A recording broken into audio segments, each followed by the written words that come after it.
Hey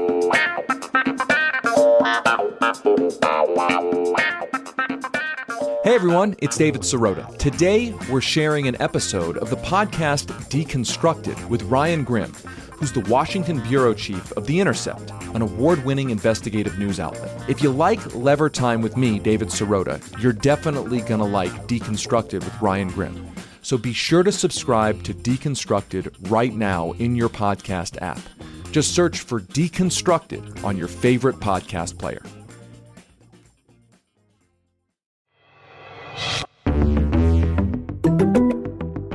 Welcome to an on-the-road edition of Deconstructed. I'm Ryan Grim. At the very end of 2021, an economist at the University of Massachusetts Amherst named Isabella Weber published a short op-ed in The Guardian that surprised her and everybody else by going viral in a very bad way.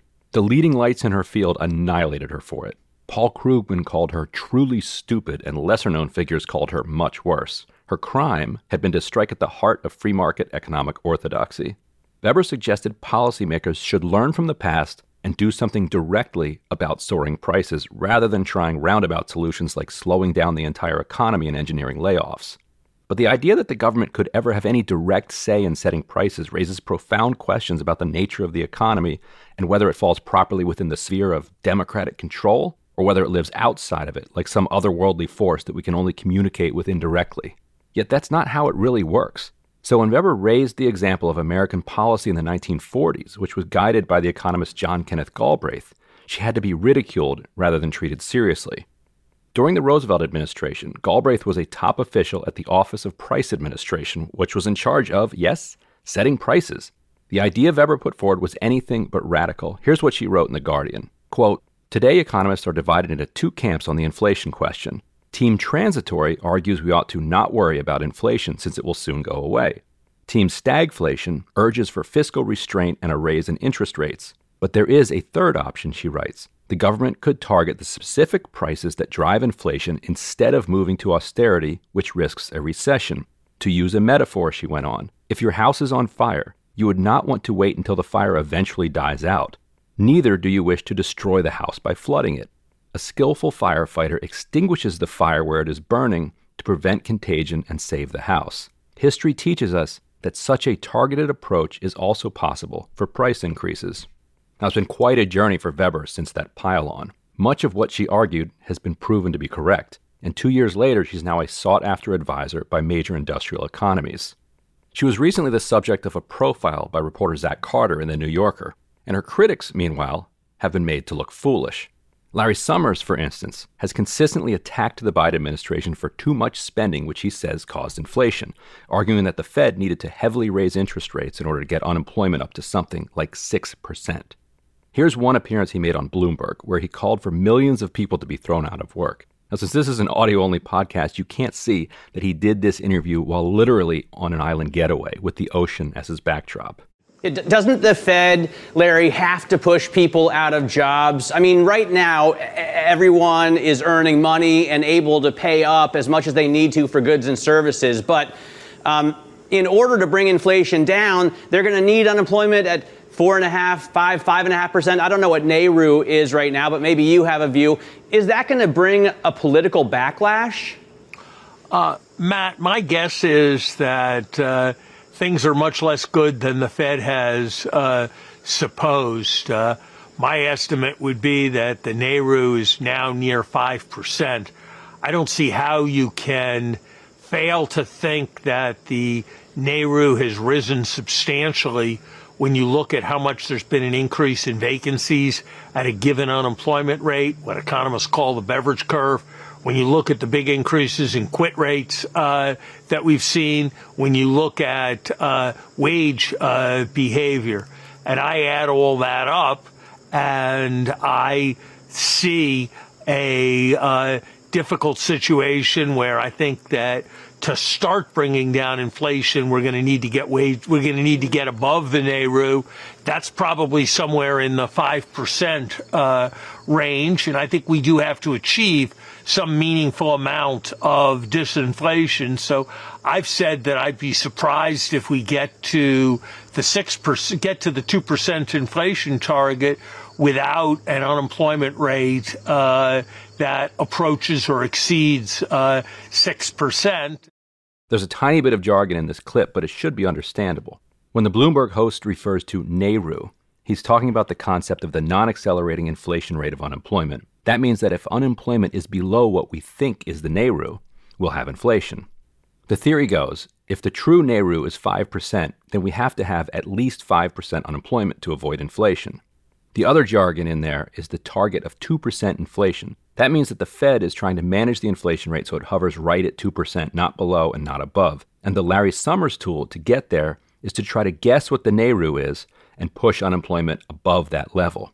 It just so happens that his guess was wildly too high of a number. But that's okay for big corporations who benefit from higher unemployment because they can then pay lower wages, hire more easily, and break unions. So what he's framing here as an academic dispute is in reality class war. The unemployment rate today is just 3.7%, yet inflation is falling fast. He couldn't have been more wrong. Now, one economist who did defend Weber at the time was the son of John Kenneth Galbraith, economist Jamie Galbraith of the University of Texas at Austin.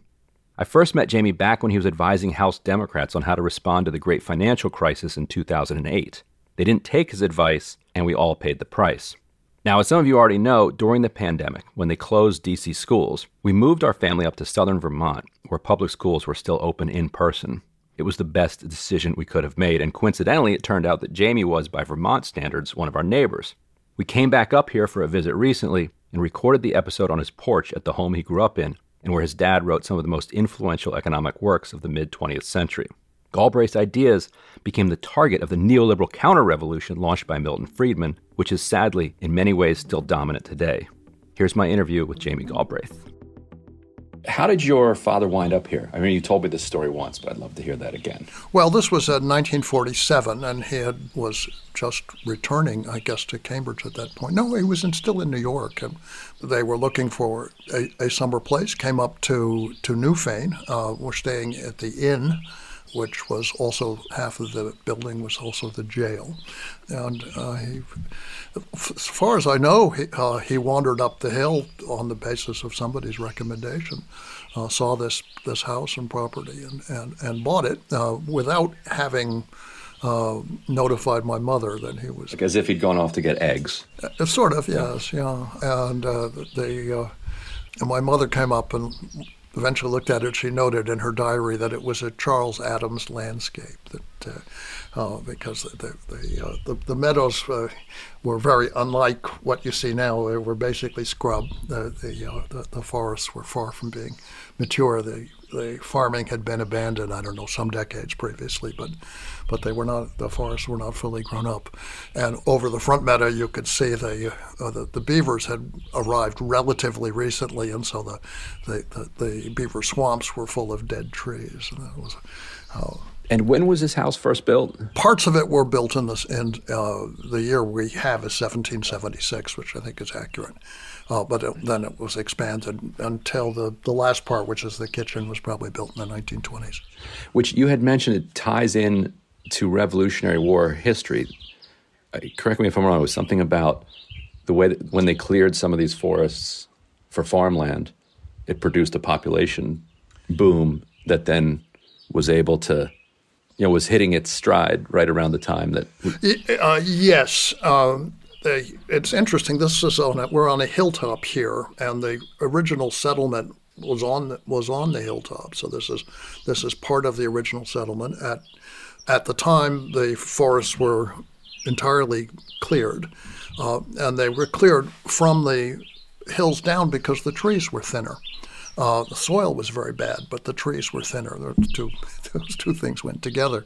But it made it possible to clear out a patch and get a crop in the course of a short period of time, the short season. And as the settlements, which are all around here, you see stone fences and old roads and cellar holes that have long since been abandoned. But as the settlements became denser, they moved down the hills and encountered thicker trees but better soil. And the result of that was increasing returns in agriculture, and that meant that the population expanded very rapidly. So that explains why you had a crowd of teenagers that were available in 1777 to go off. The Green Mountain Boys. Green Mountain Boys, yeah. Yeah. Well, thanks for inviting Deconstructed out here for this road show. Very much appreciated. And it couldn't be a more appropriate place because we want to talk about the history of economics, economic thought, particularly as it relates to your criticism of the way that economists had been looking at inflation during the pandemic and in its aftermath. And they seem to have been rather humiliatingly been shown to be wrong in their approach. Not for the first time, but yes. not for the first time. As pretty recently, you had people like Larry Summers and Jason Furman saying, we're going to need years and years and years of high unemployment in order to tame inflation. That did not prove to be the case. So what did they get wrong from your perspective? What's the most important thing that they missed? Well, when I'm a contemporary of Larry Summers, and when we were coming through graduate school, the predominant view of inflation was essentially that created and published in 1960 by Larry's uncle, Paul Samuelson, Robert Solow. It was a relationship between inflation and unemployment. It basically said the problem of inflation is a problem of excessively tight labor markets and excessive demand. And then that view was modified in the 1970s, become even more rigid to the idea that the economy was an extremely unstable thing, and if the unemployment rate ever got a little bit too low, inflation would tend to take off and accelerate. So these views became deeply embedded amongst academic orthodox economists and in the policy space as well. They tended to override the alternative tradition, which looks at specific effects on costs, and particularly the effects of wars and the effects of energy shocks that tend to go through the price system. So you have these two competing views, but the one which was based on let's call it macroeconomics, and was the one that my generation of economists absorbed. And that's what I think was reflected in the way in which Larry Summers, Jason Furman, Ken Rogoff, and others attacked this particular problem. So they saw an increase in prices, which occurred in 2021, but basically originated in 2021. And preceding that, there had been a substantial transfer of funds from the government to the household sector. And they lined up these two things and said, okay, we now have a problem of accelerating and persistent inflation. And that just turned out to be a description of events based on a false premise. What was actually happening was a series of, if you want to call them shocks to the price structure in energy and the supply chain, plus some things which are essentially statistical artifacts. And those things, although they take some time to work through the system, they do work through the system, and they don't produce a sustained inflationary process. It doesn't mean that the shocks can't happen again. That's possible, but it does mean that the analysis that this was being driven by the COVID income support programs or by the infrastructure investment programs that were enacted in early in the Biden administration is not an accurate analysis. And so, if that's not an accurate analysis, that raises some interesting questions about what is. There's a recent article by a mutual friend of ours, Zach Carter, in the New Yorker, about the economist Isabella Weber and her efforts to get people to think about price and price controls. Into the middle of all of this analysis, I guess it was 2021 or so, she suggested gently in public that maybe one solution— op-ed in The Guardian in December. Yeah. Ought to be, let's think about controlling prices. If we don't like what prices are doing, let's control prices. And she was tarred and feathered, kind of academically abused in ways that are just stunning to people, I think, who are outside the profession. Paul Krugman, I think, has since apologized, but practically wished death on her. Just extraordinarily bizarre and over the top response. What was your reaction at that time, and what point is she making? Well, first of all, let me say a word about Isabella Weber, who's a quite an extraordinary young economist. She's German originally. Her expertise, the field in which she made her breakthrough contribution, is actually the policy debates in China in the 1980s. Essentially, she did a great deal of field work, which is very unusual in economics, to develop a kind of deep understanding of why China had succeeded by avoiding the mistakes that were made, for example, in the Russian Federation and with the breakup of the Soviet Union and the other post-Soviet states. And part of her analysis drew on the fact, first of all, that in the long history of China, the stabilization of basic prices has been a major source of stability for the state, going back to classical imperial times, thousands of years. And further, that in the modern period, and particularly in the early years after Mao, they maintained a system of price discipline, some of which was drawn by their study of the American experience in World War II, something which I also became familiar with in my time working in China in the 1990s. That this, in fact, was a period that Chinese policy makers or policy implementers were very familiar with. I just want to underline that. So Chinese reformers post-Mao studied U.S. economic policy during World War II as they were thinking about I think they were familiar with it all the way through. One has to remember that many people who guided Chinese economic development, even in the revolutionary period, came back from the United States. But this was something that they had paid especially close attention to. So all of this suggests that in a large and very important part of the world, let's just say the approach to price stabilization was very different from what it was in the United States. And the results were not bad. One might argue, in fact, that the Chinese were too strict on prices. There's some interesting stories in Isabella's book on this. But they nevertheless had deployed, let's just say, strategic oversight over core prices as a continuing part of their policy. So it was not a stretch for Isabella to write in The Guardian that the experience of the United States in the Second World War was relevant to what we were going through. It was something she knew she had a very professional and thorough grasp of that history. She had studied it very carefully. And so she was, in a sense, an authority. And that's, again, very rare because there are very few professional economists in the United States who know anything about this. Right. So that then, to her enormous surprise, generated this extremely vicious reaction. Certainly, Paul Krugman's attack was really a blow, but there were also many others who joined in a great pile-on, and it showed that she had touched a very raw nerve. What did I do? I stepped up to try and give her such assistance as I could, both publicly and privately. And, she was able to withstand, which was, a brutal assault on an untenured professor who's, she was up for promotion. She has since been promoted, so that issue is resolved. But certainly her career was, at least briefly, under substantial threat. And her journey from being piled on to the top of the pile is a fascinating one because she's now in a position where she's helping to make policy.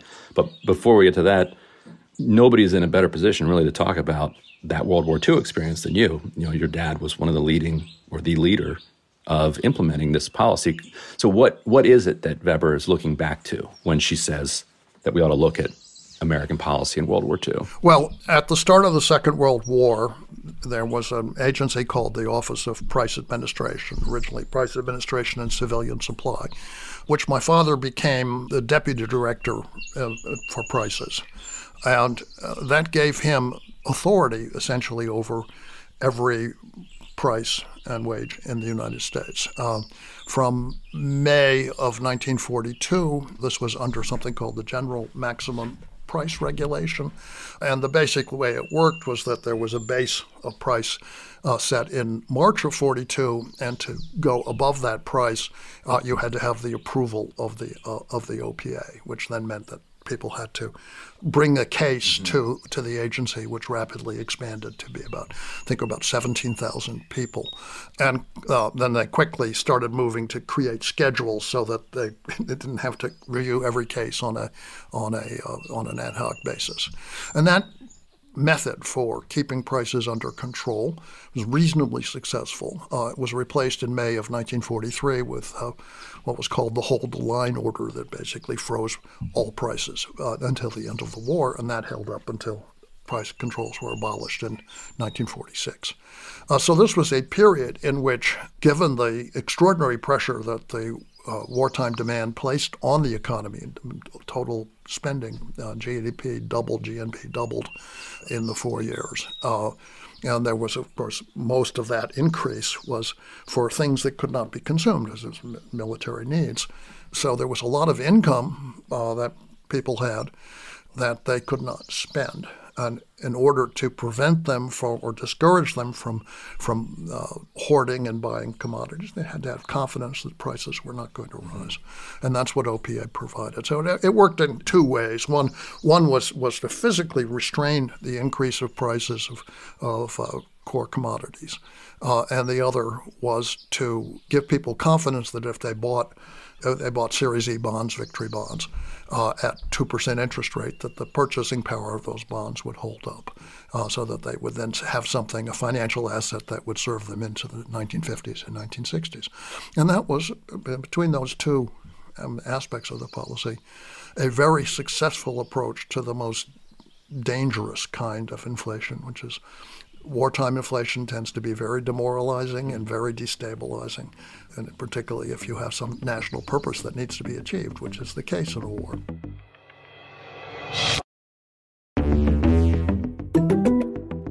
At a recent talk, I think it was at the FDR library.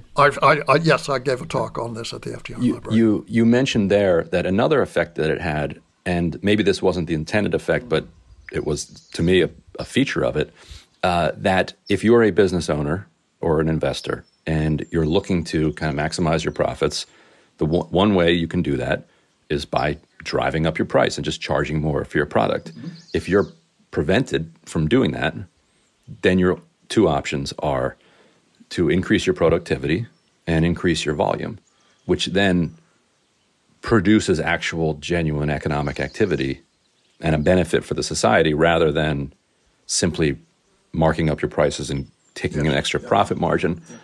And so it feels like that has a lot of relevance today because we've heard so much talk about greedflation and its role in driving up prices, but it's not as if greedflation is going away. Like I would imagine the margins that these businesses are able to capture now, they're going to try to seize those as long as they possibly can. And so what types of price controls are possible now, and can you move through the system that have a similar function to what happened during the OPA? What parts of it couldn't be replicated? You mentioned in your talk that there were these civilian boards, it was the most democratic kind of economy that you could imagine. That if a business owner wanted to raise their prices, they had to go to the local version of a town council, make their case, and then people would actually, decide. The civilian boards, which were in effect from 43 to 46, were essentially to enforce the hold the line order. So they were to effectively provide oversight to prevent. They didn't have authority, I think, so far as I understand, to authorize price increases. They simply were there to supervise make sure that they weren't going up. Complete freeze. Right. In the first year, the year my father was responsible, there was some leeway you could come to the OPA. So there's a difference in these two periods. But to get back to your question, yes, this effect of price control on incentives facing business was very well understood at OPA in the 1940s. No question about that. They had worked out. It was It's fairly straightforward. It's an artifact of what we call the economics of imperfect competition. I mean, once you understand that the way businesses actually function, this was both obvious and clear from the way in which businesses did react. They may have tried to press for price increases, but when they were denied, they knew that they could make money by increasing their volume on relatively small margins. Now, the situation in the modern time, and particularly in the last 30 years when there has been essentially very, very little to no price pressure, is that most businesses and big distributors they tend to behave pretty well with respect to prices. They like to have stable prices. They recognize that's good customer relations. And so long as they're making a decent margin, most of them do not, most of the time, constantly press to get the highest price. They recognize that if they do, they're going to lose goodwill, and they may, if they have a competitor, that they may lose market share. So that's the normal situation, and most businesses behave that way most of the time. But when you get a shock to the system, and particularly a shock to costs, which is what happened in 2021 with the supply chain disruptions and with the energy price jumps, then things become uncertain for businesses. And, of course, they react to that, if they can, by raising margins. Well, my margin is your cost, so that has effects through the system, and it becomes then a situation in which if you like, the basic psychology changes, and businesses say, and I'm not actually faulting them, they say, we really need to take the largest margin because the other guy's doing the same thing, and if we don't, then we are going to be caught out, and we're going to lose market valuation, we're going to lose investors and profitability. And so what was a generally stable psychology becomes an unstable one. That's the one. Which answers the question that people have of, well, greed is constant, so why would it be different now? Yeah, exactly. And, that's the one piece of this puzzle which has an element of persistence to it. And the one piece that the mainstream economists don't want to talk about. But if you look into the sources of the recent inflation, you can see a very large share of it is, in fact, increased profit margins and increased corporate profits. So a control mechanism which damps that behavior gets people back onto a more stable track. And that's the virtue of that idea in the present circumstances. And what would that look like? I know Weber is now working with Germany and some other places. Like, what does a control mechanism look like beyond the most obvious blunt measure of, Kamala Harris telling us what the prices of milk are? Yeah, that's of course a good question for which I don't have a comprehensive answer worked out. But you do look at you might focus on profit margins. You might focus on core costs.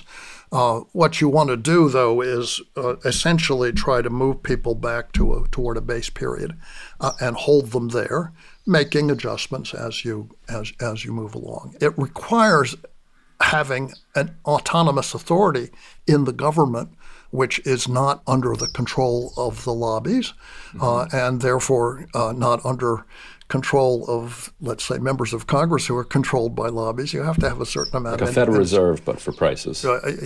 Well, yeah, except I think the Federal Reserve is, in fact, essentially a servant of a particular sector of the economy. This was what was the feature of the Office of Price Administration, was that it was strongly autonomous. It was run by people who were public servants to the core. My father certainly fit that category, but his boss, Leon Henderson, these were people who were not in the business of catering to lobbyists or self-enrichment. Now, I think when a lot of people think of price controls, the image that comes to their mind is of a farmer out in the Midwest somewhere dumping a bunch of milk out and complaining to the local news that milk prices are so low that it costs him more to just ship the milk, and so he's just going to dump it. or they're gonna let the crops just go fallow, or otherwise. What's the response to that kind of fear that people have? That's an image that actually I associate with the early years of the Great Depression, when agricultural prices fell so low that the orange growers of Southern California were turning over their harvests and dumping kerosene on them and burning them. And again, yes, you say milk poured out on the ground. The object of a successful program of price control is to keep people in business, to make sure that they can in fact sell their product, but that they sell it at a modest but sustainable margin. And so you can in fact set up agricultural purchasing boards, which will ensure that there is a market for agricultural commodities and avoid that problem.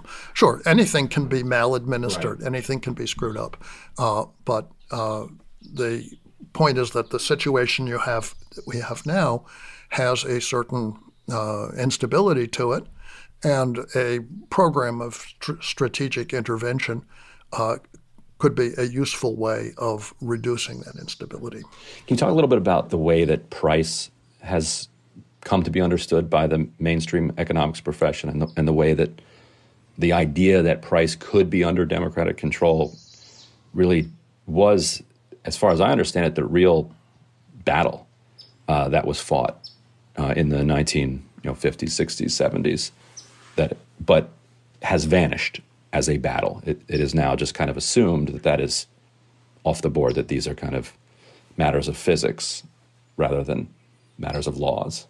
It's not an unreasonable interpretation of that course of economic thinking to say that the experience of price control and of wage price guideposts, which continued up until the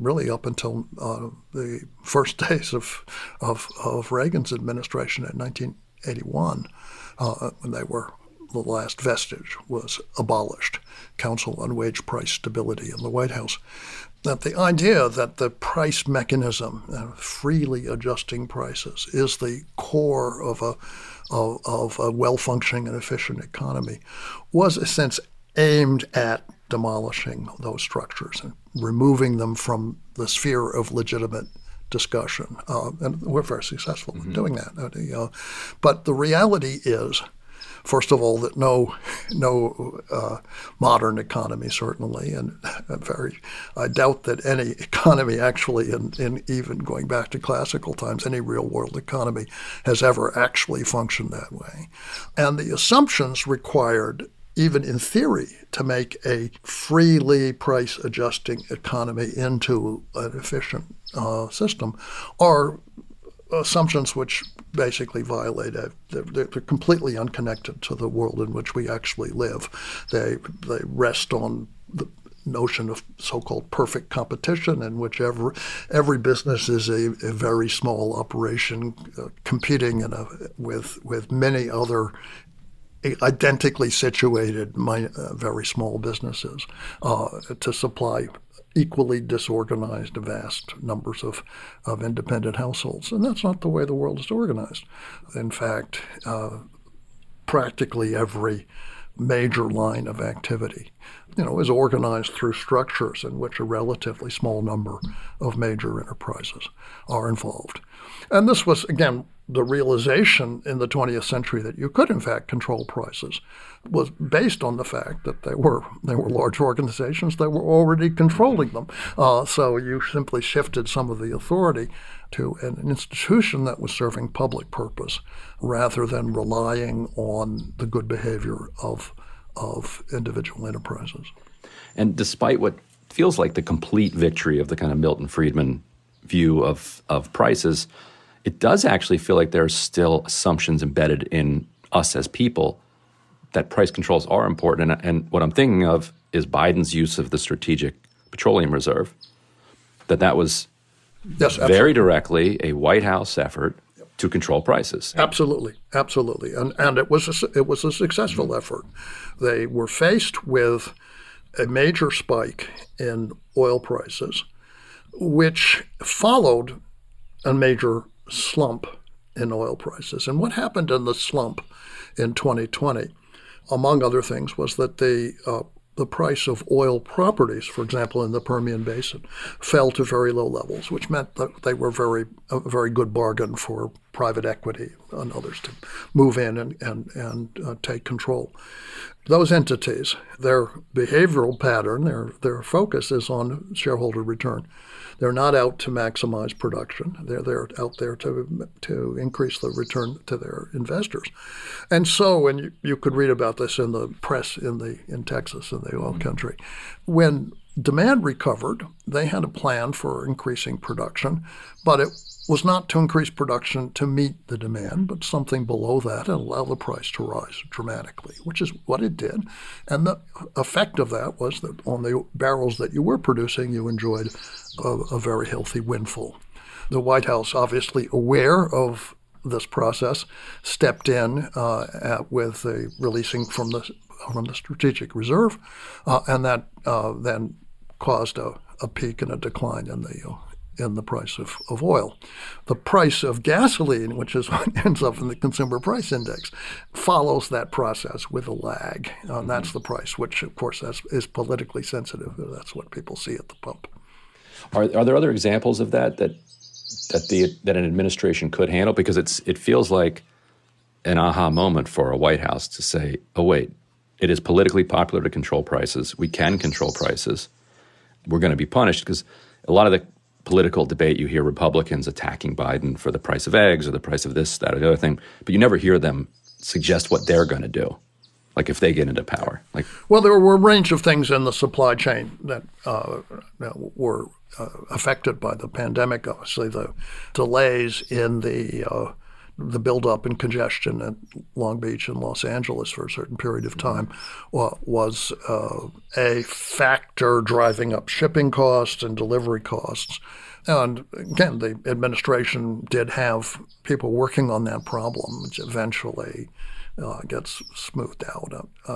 So yes, I think that over a spectrum of specific interventions, you can have an effect. Another area was with the which I think was simply resolved over time, was the shortage of semiconductors as a result of the decision by semiconductor producers, their forecast in the pandemic, that people would be buying a lot more household appliances and fewer automobiles.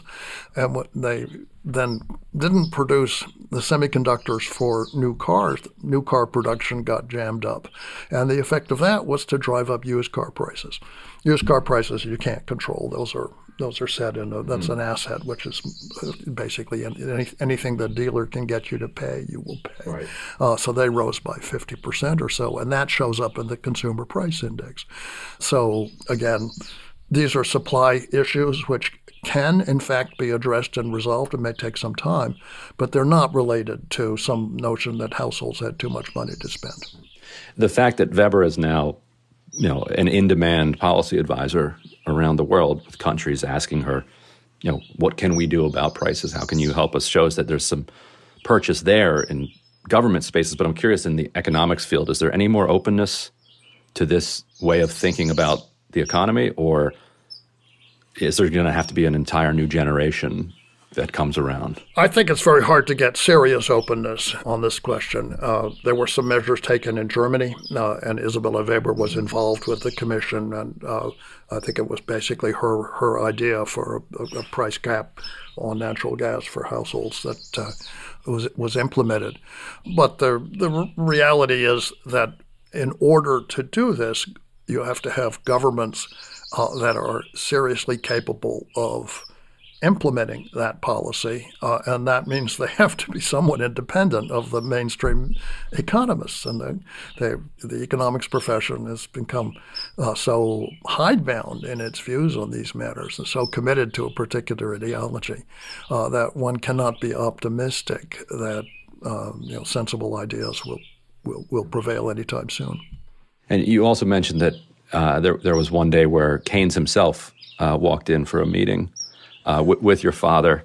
What do you know about that meeting? And also, if your father and Keynes were around today, what would they be telling people to do? Well, my father went to Cambridge in 1937 for a year, but Keynes was not there. He had suffered a heart attack and did not come to campus, so they didn't meet. In 1942, my father was in the position of being, as I said, director for prices at the OPA. And this was in an office building, which is now, I believe, the Ford House office building down on D Street Southwest. Yeah. In any event, one day he came back after lunch, and I think he came up a back staircase, and his secretary came in saying there was an Englishman waiting to see him. And he said, well, I'm busy, but the secretary said, well, he seemed to think you would want to see him. And she handed him a note on which she had written the name as she had heard it, K-E-E-N-S, Keynes. So yes, Dad did want to see him. Keynes came in. Keynes had been, this was not on a macro issue. Keynes had been raising pigs at his farm in the south of England at Tilton. And he had written a paper on what came known in economics as the corn hog cycle, the effect of prices of corn on the supply of hogs, pigs and maize, as Keynes called them. And he wanted to talk about this with my father. So that was the subject of their meeting. And my father, in his memoirs, he said this was as though St. Peter had dropped in on the parish priest. Yeah, so what do you think your father would say now about how to think about prices in a global economy, to the extent that it is global? That's an interesting question. My father's perspective on price control was very much in the context of the national economy. That was what we had the problem you faced in the 1940s, and the U.S. had full control over its core commodities and over its manufactured goods, and that's not the case now. What then happened, and the reason why we didn't have an inflation problem for 40 years after 1980, was effectively globalization, and there were two elements of that. One was the collapse of the Soviet Union, which lowered commodity prices essentially around the world, and the other was the rise of China, which gave us a very elastic supply of consumer goods. And so I think, just to put myself in my father's shoes, or to maybe project what I would say. We're in his house, so that seems fair. Exactly. I think what he would say is that if you want to have a situation in which the world economy is developing on a stable basis, first of all, you need to have peace. You cannot do this in a conflict environment, because in a conflict environment, you're going to lose control of the flows of commodities, and you are not going to have an assured supply of manufactured goods. So if you have a global division of labor, everybody has to be working together, and that means you need to have some respect for the other guy. You need to understand that you're not the only player here, and we cannot impose our will on everybody else. And that is, I think, a serious problem which the United States has lost a degree of perspective really in the last 25 years. Where we believed with the way, really since the end of the Cold War, but especially since the 1990s, the belief that the world economy was our oyster to be treated as such. Well, the fact is, as time goes on, that becomes less and less true, and you have to develop a way of living with other great powers. Jamie Galbraith, Lloyd M. Benson Jr. Chair and Professor of Public Affairs and Government at the University of Texas at Austin, thank you so much for being on the show today. Thank you very much. That was Jamie Galbraith, and that's our show. Deconstructed is a production of The Intercept. Our producer is Jose Olivares. Our supervising producer is Laura Flynn. The show is mixed by William Stanton. This episode was transcribed by Leonardo Fireman. Our theme music was composed by Bart Warshaw. Roger Hodge is The Intercept's editor-in-chief. And I'm Ryan Grimm, DC Bureau Chief of The Intercept. If you'd like to support our work, go to theintercept.com/give. If you haven't already, please subscribe to the show so you can hear it every week. And please go and leave us a rating or a review. It helps people find the show. Go ahead and rate any episode that you want, even if you rated one already. If you want to give us additional feedback, email us at podcast@theintercept.com or at ryan.grimm@theintercept.com. Thanks so much, and I'll see you soon.